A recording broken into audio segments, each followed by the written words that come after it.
Marijampolės savivaldybės administracija tęsia tradiciją skatinti studentus ir moksleivius ir vardinėmis stipendijomis pradžiugino dar 12 jaunuolių.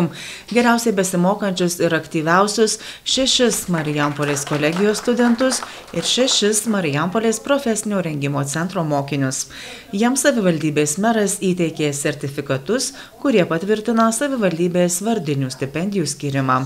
Vienam asmeniui rudens semestrui skiriami 65 eurai kas mėnesį.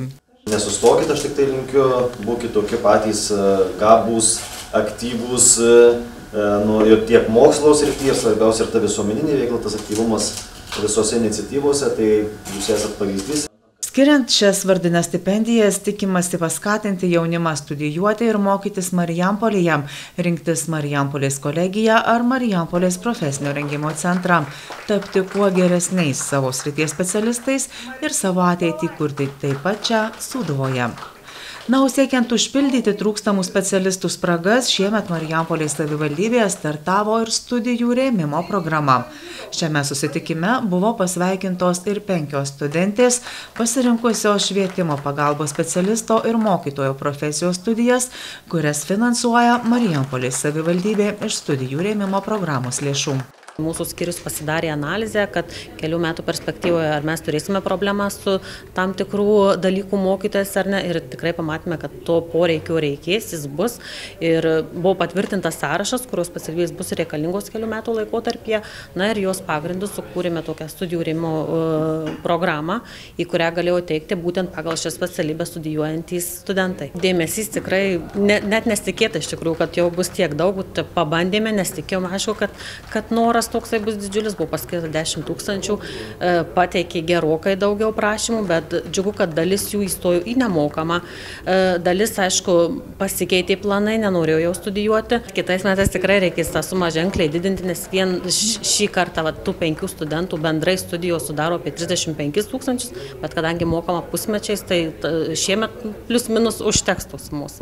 Aš jau kuris laikas, prieš pasirenkant pirmas studijas, aš labai norėjau studijuoti būtent psichologiją ir dirbti su švietimu, bet taip tiesiog tuo metu neįstojau, nebuvo galimybių, tai galvojau, dabar pasitaikius tai galimybei Marijampolėje būtent, kodėlgi nepasinaudojus. Jau dirbu Jono Totoraičio progimnazijoje fizinio aktyvumo mokytoja, todėl nusprendžiau, kad magistro laipsnis ir pagilinimas žinių man bus tik į naudą. Iš tikrųjų, būčiau pati negalėjusi leisti savo įveikti šias studijas. Labai apsidžiaugiau, kai gavau šį Marijampolės savivaldybės finansavimą ir tai mane skatina eiti dar į priekį, daugiau naudoti žinių ir pritaikyti juos savo darbe. Po studijų baigimo studentės įsipareigoja grįžti ir 3 metus dirbti Marijampolės savivaldybės švietimo įstaigose.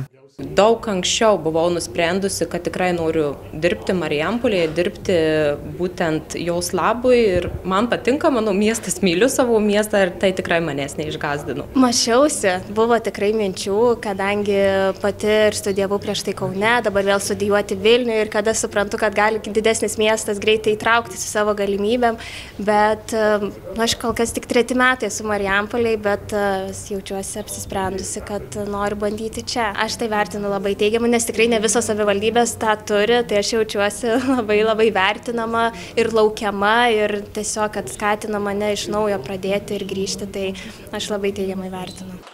Iš studijų rėmimo programos buvo skirta ir 1000 eurų parama ir 3 studentėms, kurios po studijų baigimo pagal įgytą specialybę jau įsidarbino Marijampolės savivaldybės švietimo įstaigose.